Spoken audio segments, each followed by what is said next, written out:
आपके साथ कोरोना काल के बीच आज जब हम खलनायक से खास बातचीत करेंगे तो आप समझ ही गए होंगे तस्वीरों को देखकर कि हम किससे आज बातचीत करने वाले हैं। जी हाँ, हम आज ऐसे शख्स से आपको मिलवाने जा रहे हैं जिनकी गिनती बॉलीवुड के विलन के तौर पर होती है। उनका जन्म हुआ जम्मू कश्मीर के कठुआ में, फिर चंडीगढ़ में उन्होंने तालीम हासिल की और उसके बाद मुंबई पहुंचे। लेकिन मुंबई से 2 साल तक कोशिश करने के बाद वो विदेश पहुंचे, वहां पर मॉडलिंग की और उसके बाद फिर से मुंबई लौटे और कई टॉलीवुड फिल्मों में भी काम किया, जिसके बाद नेगेटिव किरदार के साथ उन्होंने एक अपनी बड़ी पहचान बॉलीवुड में बनाई। कई नामी हस्तियों के साथ काम करने के बाद आज ऐसा कोई नहीं है जो खुद मुकेश ऋषि को ना जानता हो।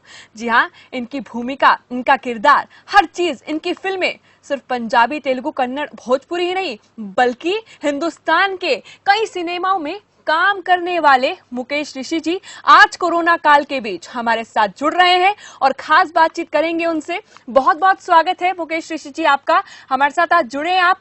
और आपकी फिल्म का ही एक डायलॉग है, हालांकि आपकी सबसे पहली फिल्म की अगर बात करूं तो वो गर्दिश थी, लेकिन आपकी फिल्म गुंडा जिसका एक डायलॉग था, हम जानवरों का शिकार नहीं करते, इंसानों का करते हैं। और आज उसी तरह कोरोना भी इंसानों का शिकार कर रहा है। तो सबसे पहले क्या कहेंगे कोरोना काल को लेकर?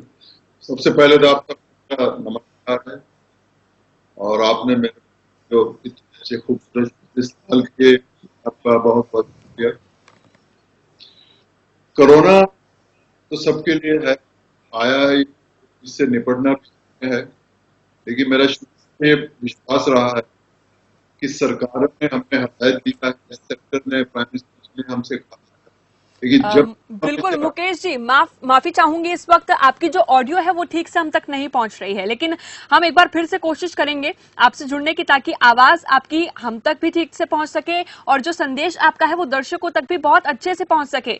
देखिए, जब हम बात करते हैं मुकेश ऋषि की तो एक लंबा करियर उनका रहा है और साथ ही साथ टॉलीवुड फिल्मों में, पंजाबी फिल्मों में, बॉलीवुड में एक जाना माना नाम मुकेश ऋषि, क्योंकि ऐसी कई फिल्में रही हैं।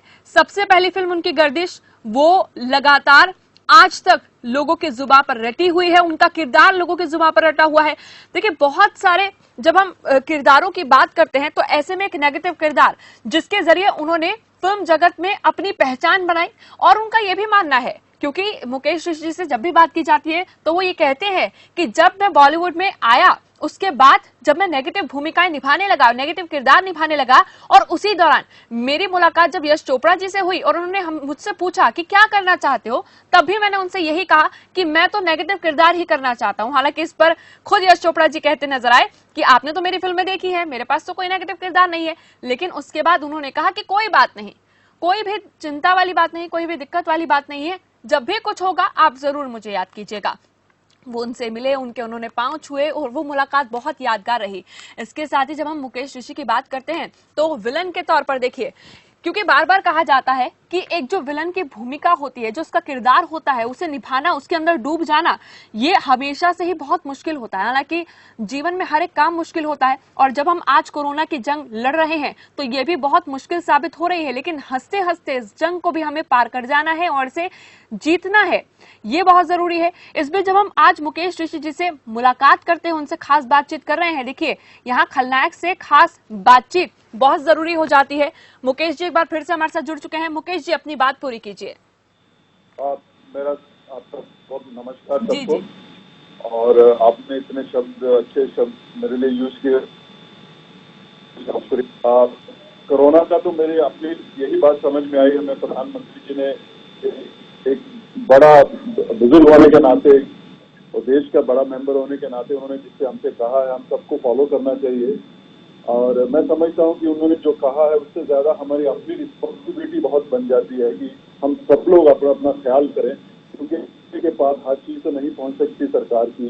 इसमें सिर्फ यही चाहिए कि हम सब लोग इस बात का साथ दें, जो उन्होंने कहा है, जिस तरह कहा है उसी तरह हम अपना टाइम यहाँ गुजारें और उस चीज को फॉलो करें। ये हमारी मुकेश ऋषि जी, जब हम बात करते हैं किरदारों की, हर इंसान का एक किरदार होता है, लेकिन आपकी जो पहचान बनी वो नेगेटिव किरदार से बनी, यानी कि विलन के रूप में बनी। और हर विलन का एक अंत होता है, ये हम सभी ने सुना है। और इस वक्त कोरोना जो विलन है उसका भी अंत करने के लिए हम जंग लड़ रहे हैं, उसको लेकर क्या कहेंगे? देखिए, कोरोना को खत्म करने के लिए हमारे देश में जो हीरो पैदा हुए हैं, जो मैं खुशी से, मैं प्राउड हूँ कि ऐसे ऐसे हीरो पैदा हो गए हमारी जी। सोसाइटी में, तो कोरोना का टिकना मुझे नहीं लगता है, ये कुछ दिनों की ही बात है। आज हमारे पास पुलिसमैन एज ए हीरो हैं, डॉक्टर्स हैं, उनके साथ बिल्कुल। जो लोग जुड़े हुए हैं, जो लोगों तक अपनी सेवाएं पहुंचा रहे हैं, जो लोगों तक अपना खाना पहुंचा रहे हैं, ये सब हीरो हैं आज की डेट में, और बहुत बड़े हीरो। और जब इतने बड़े लोग किसी सोसाइटी में निकल के सामने आते हैं, तो कोरोना ने ठीक है जो भी हमारे साथ किया है, तो वो ज्यादा दिन टिकने वाला नहीं। बिल्कुल, देखिए कोरोना टिकेगा नहीं, लेकिन जब हम बात करते हैं लॉकडाउन की, देखिए लॉकडाउन पार्ट 2 शुरू हो चुका है। बहुत सारे ऐसे लोग हैं जो अपनी जान भी गंवा चुके हैं, लेकिन कोरोना काल के बीच बहुत सारे लोग समर्थन कर रहे हैं सरकार के इस फैसले का कि लॉकडाउन पालन होगा, यानी कि सोशल डिस्टेंसिंग का पालन होगा तो सब कुछ आसान हो जाएगा। ऐसे में लॉकडाउन के बीच आखिर मुकेश ऋषि जी क्या कुछ कर रहे हैं, वो बताइए। देखिए, एक तो बिल्कुल सही बात है कि इस वक्त कोई मेडिसिन तो सामने नहीं आई, और ये चीज जो अटैक हुआ कोरोना का एकदम सडन है, ये कोई तैयारी किसी देश की नहीं थी। और उसकी सबसे बड़ी मेडिसिन यही है कि सोशल डिस्टेंसिंग, कि हम दूर रहें, अपने घर में रहें और कम से कम अकेले रहें, यही सबसे बड़ी मेडिसिन है। और मैं भी यही कर रहा हूँ। हालांकि मैं अपने बेटे के लिए फिल्म बना रहा था पंजाबी में, निर्डर, तो हम लोग वहाँ शूट कर रहे थे, और शूट के दौरान ही जब हमें पता चला 21 को सरकार ने कहा कि लास्ट दिन है, हम सबको ये बंद करना पड़ेगा, कोई भी ऐसा काम जिसमें लोग इकट्ठे हो रहे हैं वो सब बंद होगा। तो 21 रात को ही हमने अपनी शूटिंग कैंसिल कर दी, 19 को सब लोग बॉम्बे वापस पहुंच गए, और मैं 20 को थोड़ा यहाँ बॉम्बे वापस आ गया था। तो जो चीज कही गई है, ये कुछ छोटी छोटी बात, देश कहाँ, आपने कहाँ अपनी जिंदगी में देखा था कि कहा जाएगा और देश बंद हो जाएगा, ऐसा कभी हो सकता है? बिल्कुल। हो रहा है, क्योंकि ये इसका मतलब ये है कि छोटी मोटी बात नहीं है, ये जो दुश्मन है इस बार बहुत बड़ा है, और इसके लिए, इसको खत्म करने के लिए हमें वेपन नहीं चाहिए, इसे खत्म करने के लिए हमें अपनी समझ चाहिए। हमसे जो कहा जा रहा है बस उसी को मान लें और अपने घरों में रहें, तो भी बहुत है। और मैं बिल्कुल मानता हूँ जिस तरह से हमारा देश ने रिस्पॉन्स किया है, हमारे डॉक्टर्स ने, पुलिस वालों ने, मुझे पूरी उम्मीद है कि ये अभी ज्यादा दिन का मेहमान नहीं है मृत्यु कोरोना जो है। बिल्कुल मुकेश ऋषि जी, जब हम स्वास्थ्य की बात करते हैं, देखिए लॉकडाउन के साथ साथ सोशल डिस्टेंसिंग के साथ साथ इस वक्त बहुत जरूरी है हमारा स्वास्थ्य, और जब हम फिटनेस की बात करते हैं तो आपकी फिटनेस को देखते हुए सभी लोग प्रेरित भी होते हैं। और इस फिटनेस का राज क्या है, और अपने इम्यूनिटी सिस्टम को लेकर आप इस वक्त क्या कुछ कर रहे हैं लॉकडाउन के बीच, वो भी बताइए, क्योंकि इससे भी बहुत प्रेरणा मिलेगी दर्शकों को, आपके फैंस को। जी, एक तो सबसे बड़ी बात है कि आज सबको एक मौका मिला है अपने आप से थोड़ा सा बात करने का, कि वो इन दिनों या जब बिजी थे तो क्या नहीं कर पाते, उनके पास टाइम नहीं था। अगर वो लिखना चाहते थे तो आज उनके पास मौका है कि वो कलाकारी अपने लिए वापस लिखें, कुछ गाना शौक था तो उसे बनाए, कुछ म्यूजिक बनाने शौक म्यूजिक बजाएं, जो भी कर सकते हैं वो अपनी दो चार हॉबी जो है उनको सामने लाएं, उनको तराशें, उनको पॉलिश करें, और फिर इसको आगे की जिंदगी में इस्तेमाल करें। ये सबसे जरूरी होगा, क्योंकि ये झट से हमारी जिंदगी जो बदली है, ये फिर से वापस पटरी पे इतनी जल्दी आने वाली नहीं है, हमें थोड़ा समय लगेगा। और बाकी रही शरीर का ख्याल, तो शरीर का ख्याल देखिए, अभी हम बैठे हैं, आप सोच रहे हैं ना, शरीर है तो सब कुछ है। बिल्कुल। और शरीर के अंदर ही वो ताकत होनी चाहिए जो इस कोरोना से लड़ सकती है, तो उसका ध्यान रखिए। उसका एक तो हो गया कि सोशल डिस्टेंसिंग होगी, और दूसरा क्या है कि लोग जो खान पान बिल्कुल इंग्लिश हो चले थे, तो वापिस देसी चीजों पे आना पड़े, उनको मानना पड़ेगा कि हल्दी का जो एक पावर है या दम है वो कम नहीं है, उनको समझना पड़ेगा अदरक की पावर क्या है, प्याज क्या चीज है, लहसुन क्या चीज, हम तो क्या मकसद है, उनका क्या मतलब है। हम इन्हीं चीजों के बने हुए हैं, और इन्हीं चीजों में रह के कहा कि हम लोग, हमारी जो अंदर की ताकत है वो बाकी देशों से ज्यादा है।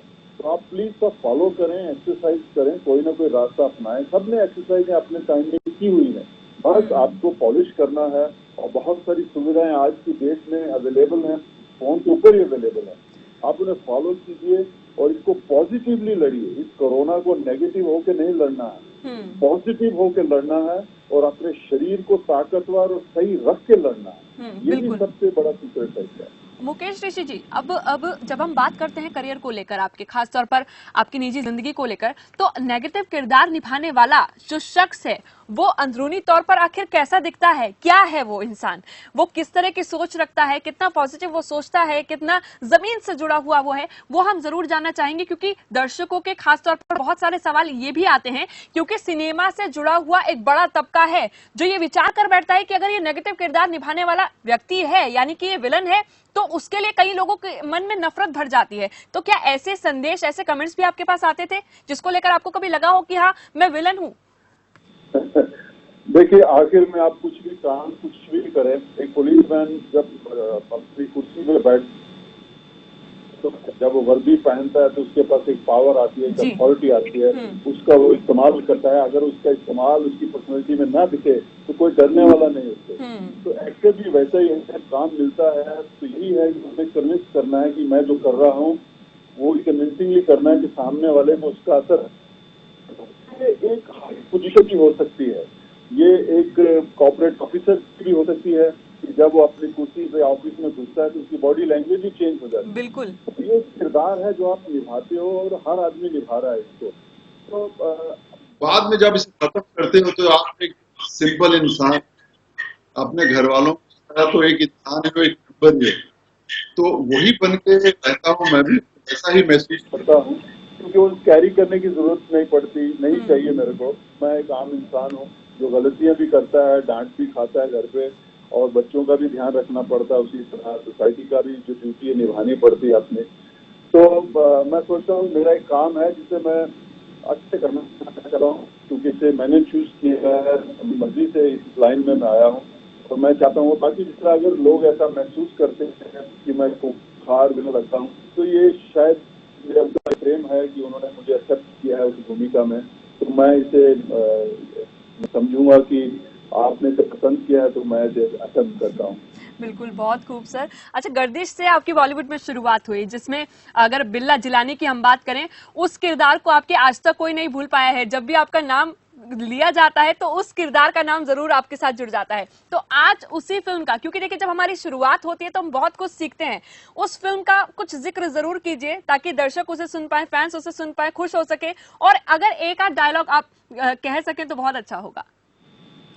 क्योंकि गर्दिश मेरी पहली फिल्म थी तो मैं भी एक आम इंसान की तरह घबराया हुआ था, क्योंकि मेरे आसपास जो थे सब मंजे हुए स्टार थे, अमरीश जी, राज बब्बर साहब, डिम्पल जी, और ऊपर से जैकी श्रॉफ साहब, ये सब मजे हुए थे। कोई राज बब्बर साहब मुझे भी थी उनके साथ डिनर पे, तो उन्होंने मुझे किरदार के बारे में मुझे तो सब लोग आसपास जो हैं सब नामचीन हैं। तुम शायद पहले नए हो तो तुम्हें अपना ख्याल भी उस वक्त रखना है, बस तुम इतना जान लो कि जब तुम वो पठानी सूट पहन लोगे तो इसका मतलब है कि हम जितने भी तुम्हारे सामने खड़े हैं ये कुछ भी नहीं है। तुम इतने पावरफुल हो करेक्टर में, जो तुम्हारा करेक्टर है, बस इससे ज्यादा तुम्हें कुछ और समझने की जरूरत नहीं। और इतने बड़े एक्टर से इस तरह की सलाह मुझे मिली जब राय मेरे साथ बताया उन्होंने, तो मेरे दिमाग से कि वो पठानी सूट पहनता था तो मुझे लगता था कि बस मुझसे बड़ा कोई नहीं है इस वक्त। तो खैर वो वहां से निकले, क्योंकि पहली फिल्म थी, तो ये जो हमको राय मिली, जो राज बब्बर साहब की बड़ी हेल्प मिली मुझे, ये रहा। बाकी किरदार वो वैसा था, प्रिय जी ने भी उस किरदार को बिल्कुल हिलने नहीं दिया, जिस तरह वो चाहते थे उसी तरह उन्होंने मुझसे परफॉर्म करवाया और उसी तरह उन्होंने रखा। उसकी लाइनें तो मेरे दिमाग में नहीं आ रही है, अगर आपसे बात करते आ जाएंगी तो मैं जरूर सुनाता हूँ आपको। बहुत सारे ऐसे डायलॉग आपके रहे हैं जो भले ही आपने नेगेटिव किरदार में बोले हो, लेकिन उससे बहुत बड़ा संदेश समाज में गया है। चाहे हम सलीम वाले डायलॉग की बात करें, जिसमें आपने कहा था कि किसी सलीम को मुल्क को छोड़ने को लेकर मत कहना। इसके साथ आपने एक दुख की खबर के ऊपर भी एक डायलॉग कहा था कि मैं तो ऊपर से नीचे तक पूरा का पूरा बुरी चीजों से भरा हुआ हूं, तो मेरे लिए बुरी खबर कौन सी हो सकती है। ये आपके अलग अलग डायलॉग्स जो संदेश देते हैं, बहुत समाज में बड़ा संदेश देते हैं। लेकिन आपका सबसे पसंदीदा डायलॉग कौन सा रहा इस पूरे करियर में? ठीक कह रहे हैं, ये इसकी लाइनें लोगों ने पसंद की थी, ये मुझे याद आ रही है, मैं आपको सुना देता हूँ। 10 नहीं साहब, 10,000 सलीम मिलेंगे। नहीं साहब नहीं, फिर कभी किसी सलीम से मत कहना ये मुल्क उसका घर नहीं। बहुत खूब, बहुत खूब। और इससे हमें ये पता चलता है, क्योंकि कोरोना काल में भी जब हम बात करते हैं तो आज एकता और अखंडता की बात हो रही है, आज सबके साथ की बात हो रही है। आज ना कोई धर्म है, ना कोई जात है, बस सवाल इस बात का है कि सबको साथ मिलकर इस कोरोना की जंग से लड़ना है। क्या कहेंगे सर आप? आज देखिए, कोरोना ही हमको सिखा रहा है। कोरोना तो नहीं किसी को समझ के आ रहा है कि ऋषि के पास जाना है, कि खान के पास जाना है, बिल्कुल। कि शर्मा जी के पास जाना है। ये कोरोना ही हमें एक कर रहा है। हमें समझनी पड़ेगी इस कोरोना की, इस बीमारी की चाल समझनी पड़ेगी कि हम सब एक हैं और बीमारी किसी को पूछ के आने वाली नहीं है। हमें जिस तरह हमें कहा जा रहा है, जो मेडिसिन इस वक्त अवेलेबल है उसके साथ लेके ही हम इसे बच सकते हैं, और वो मेडिसिन है सोशल डिस्टेंसिंग। हमें एक दूसरे से दूर रहना है, हमें मुंह कवर करके बाहर निकलना है जब जरूरत है, हमें कोई ऐसा काम नहीं करना, हमें हाथ अपने साफ रखने हैं। और बहुत लोगों को लगता है कि हर पल साफ करते रहो, ऐसी कोई आज आपने कई नई चीजों को छुआ है जी। या कोई ऐसी चीजें उठाई हैं या आपने कोई हैंडल दरवाजा खोला है, आप जाके फिर से हाथ धो लीजिए। इसको बिल्कुल। सिंपल रखिए, इसको ज्यादा कॉम्प्लेक्स में मत आइए। सिंपल चीज है, अगर आपने कोई ऐसी चीज नहीं छुई, आप साफ सुथरे हैं, तो आपको कोई जरूरत नहीं है बार बार धोने की। तो जो कहा जा रहा है उसे फॉलो कीजिए, यही इस वक्त की मेडिसिन है, और यही कोरोना ही हमको सिखाएगा एक होना। ये हमको डरा रहा है, लेकिन इसके डराने में ये जो हमको सीख दे रहा है सबसे बड़ी वो यही है कि हम सब एक हो जाएं। ये किसी को भी डर बराबर। बिल्कुल मुकेश ऋषि जी, क्योंकि आपने सीख की बात की कि इस दौरान हम क्या सीख सकते हैं, तो यही सवाल मेरे मन में भी उठ रहा है कि जब हम आगे की बात करते हैं, क्योंकि पिछले दिनों को तो हमने देखा कि हमारे पिछले जीवन में क्या क्या चीजें हुई या हमने कौन कौन सी गलतियां करी, उन चीजों को हम सुधार सकते हैं इस वक्त के बीच, अपने स्किल्स को निखार सकते हैं। लेकिन आपको क्या लगता है कि इस लॉकडाउन के बीच सबसे बड़ी सीख क्या होगी पूरे देश के लिए, चाहे वो प्रकृति को लेकर हो, वो अपने स्वास्थ्य को लेकर हो, वो आगे के जीवन को लेकर हो, सबसे बड़ी सीख जो आज हम ले सकते हैं इस लॉकडाउन में? सबसे बड़ी सीख तो यह है कि हम कभी ये मत सोचें कि सब ठीक है। ये जो जिसे विलन कहते हैं, ये आपकी जिंदगी में, आपके देश में किसी रूप सकता है, लेकिन हमने कभी सोचा था कि ये बीमारी लेके बीमारी के विलन हमारे सामने आएगा। तो हमें जिस तरह की सिचुएशन बनती है उस तरह की सिचुएशन में कभी कभी हमें डॉक्टर्स जो है रास्ता दिखाते हैं, कभी कभी देश हमें देश का रास्ता दिखाता है, और हमें बिल्कुल इसकी रिस्पेक्ट करनी चाहिए और इसको फॉलो करना चाहिए कि हमारा देश जो हमसे कह रहा है, हमसे कह रहा है कि कुछ दिन के लिए अपने घरों में रहो, अपने परिवार के साथ रहो, यही कह रहे हैं ना वो। इसमें कहाँ मुश्किल है? यस, कुछ लोगों को जो मुश्किल आ रही है उसको बाहर निकल के, जिस तरह पुलिस में जो हमारे डॉक्टर्स लोग उनकी सेवा कर रहे हैं जी। ये निकल के आया है। ये एक रिश्ता जो है सबसे बड़ा निकल के जो आया है हमारे हिंदुस्तान में, वो रहेगा एक आम आदमी का जो डॉक्टर के साथ रिश्ता जो पिछले कई सालों से हम देख रहे थे, एक नाराजगी थी उसमें, एक गैप था उसमें, ये रिश्ते एक अपनापन जो सामने आया है। रिश्ता पुलिस का और एक आम आदमी का जो दिखेगा आपको आने वाले समय में, ये बेहतरीन चीज सामने निकल के आएगी। और हम सबको हमें महसूस करना पड़ेगा, हम ठीक है, हम सब ठीक चल रहा है, लेकिन हमको उस वक्त होना चाहिए देश को जरूरत है। आज देश को जरूरत है इस बात हम करें, तो इसमें कोई भेदभाव नहीं होना चाहिए, कोई जात पात कोई धर्म नहीं आना चाहिए, हम सबको एक होना चाहिए। यही डिमांड है, यही मांग है इस समय। बिल्कुल। और मुकेश ऋषि, जैसा कि बार बार कहा जा रहा है, देखिए जीतेगी इंसानियत ही, और आज इस इंसानियत में क्योंकि बहुत सारे ऐसे लोग हैं जो सामने आ रहे हैं बढ़ चढ़कर, डॉक्टर्स, पुलिसकर्मी, इसके साथ साथ कई एनजीओ और बहुत सारे आम लोग हैं जो अपने आसपास के लोगों का ख्याल रख रहे हैं कि कोई भी भूखा ना सो पाए। तो मुकेश ऋषि जी, इसको लेकर आप क्या कहेंगे कि किस तरह से प्रेरणा ली जा सकती है औरों से कि आप भी दूसरों की मदद कीजिए, अपने आसपास के लोगों की मदद कीजिए, ताकि पूरा देश इस वक्त 3 समय की रोटी आराम से खा सके? देखिए, एक तो सिंपल बात है कि अपनी कैपेसिटी में जो जो आप कर सकते हैं वो कीजिए। जैसे मैंने तय है कि हमसे कहा गया और मैंने इसको माना है खुशी से कि जितने भी एम्प्लॉय मेरे साथ जुड़े हुए हैं उन सबकी तनख्वाह उनको बराबर मिले जी। इस तरह से उनके बैंकों में पैसे डालने, बैंक में डाल दिए जाएंगे, और अगर आके पिक करना चाहते हैं उनको दे दिए जाएंगे। तो हर इंसान जिसकी जो कैपेसिटी है उसमें उतना भी करेगा तो बहुत हो जाता है ये। और ठीक है कि हम अभी मैं महसूस कर रहा हूँ कि मैं बाहर निकल के को नहीं सेवा कर पा रहा उस तरह जिस तरह मैं करना चाहता हूँ, क्योंकि मेरे अंदर एक डर भी है कि एज एन एक्टर कहीं मैं माहौल को खराब ना कर दूं और माहौल का कोई रूल ना टूट जाए, तो वो डर बना रहता है। जहाँ भी हो, जहाँ भी कोई हेल्प करना है और मुझसे कहते हैं, जो मैं हो सकता है वो करने की कोशिश करता हूँ।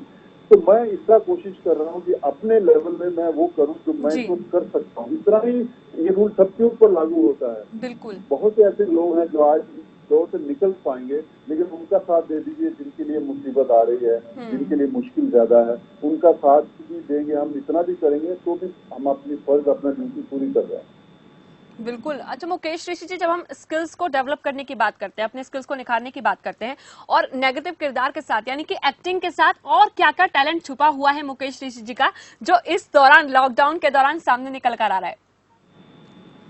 देखिए, मैं इतने सालों से जो सीखा है, क्योंकि आप काम के समय अकेले भी रहते थे, चाहे होटल अच्छे हों बड़े हों, लेकिन आप उसमें अकेले रह रहे।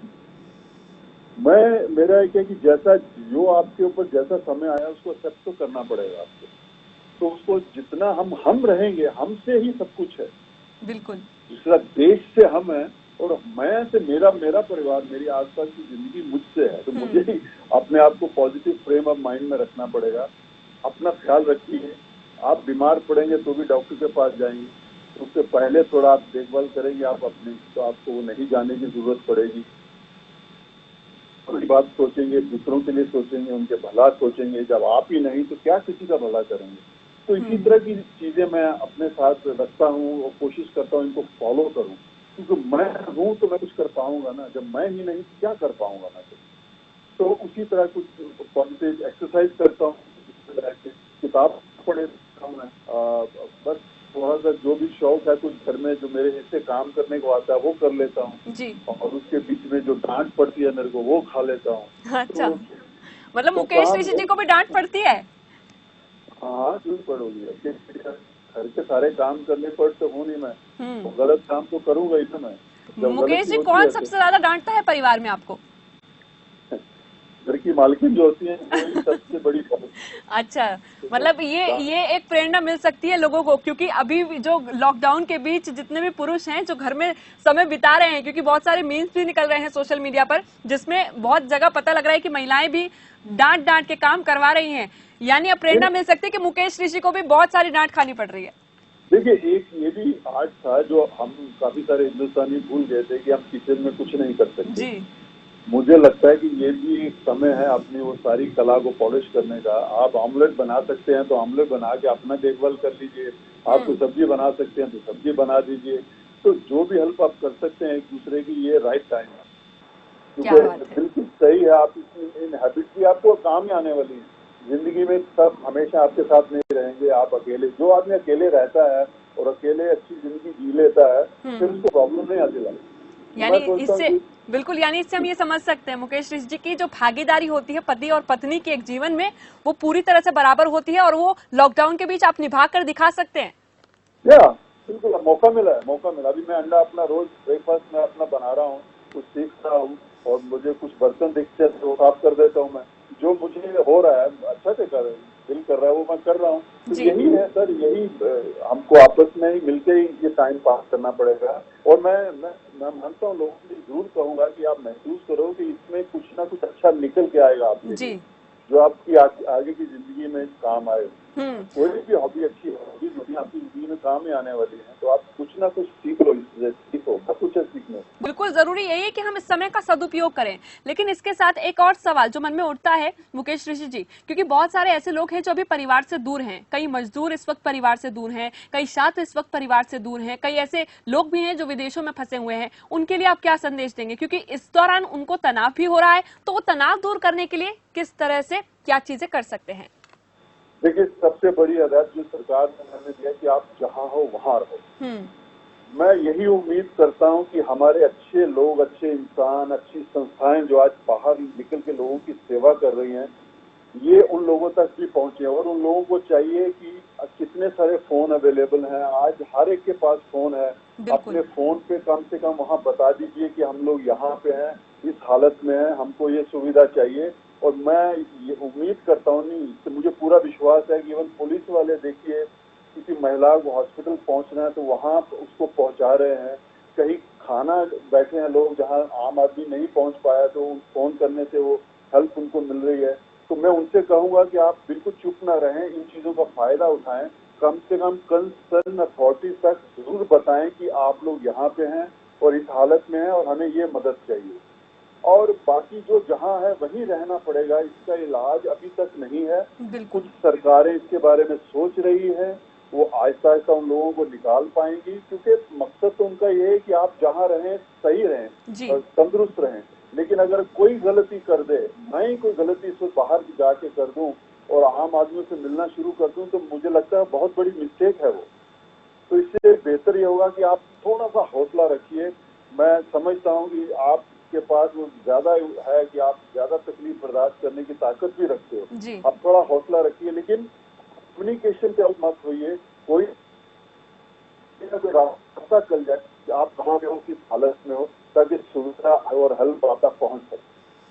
बहुत खूबसूरत। मुकेश जी, क्या संदेश देंगे आपको भारत सरकार को, खासतौर पर आप क्या संदेश देना चाहेंगे? क्योंकि इस वक्त जब हम बात करते हैं कोरोना से जंग की, तो कोरोना वॉरियर्स, चाहे वो स्वास्थ्य कर्मी हों, डॉक्टर्स हों और नर्सेस हों, इसके साथ पुलिसकर्मी, एनजीओस, तमाम लोग अपने अपने तरह से भागीदारी देते हुए नजर आ रहे हैं कोरोना के बीच इस जंग में। और देश का हर एक नागरिक इस वक्त जान लगा रहा है ताकि सोशल डिस्टेंसिंग कायम रहे। तो क्या संदेश देंगे इस वक्त पूरे देश को?